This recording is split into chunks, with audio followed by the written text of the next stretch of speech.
വേനലിൽ പൊള്ളാതെ നീർ പെയ്തു നീ ചെയ്യാതെ ഞാൻ കമ്പിളി പോലെ നിന്നെ പുണരാം.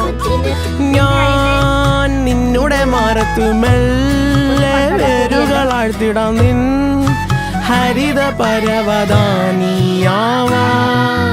കാലം കൂട്ടുനിന്നില്ലെങ്കിലും എന്നെ പറിച്ചെറിഞ്ഞാലും വീണ്ടും പടർന്നു കേറിടും ഞാൻ.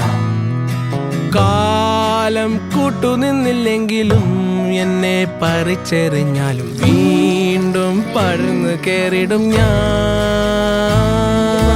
എന്തിനി വേഗം ഇത്തിരി നേരം, എന്തിനി വേഗം ഇത്തിരി നേരം പറ്റിപ്പിടിച്ച് ഞാൻ നിന്നോട്ടെ നിന്നുടെ മൃദുല പ്രതലമധിക മധുരമതി മനോഹരം.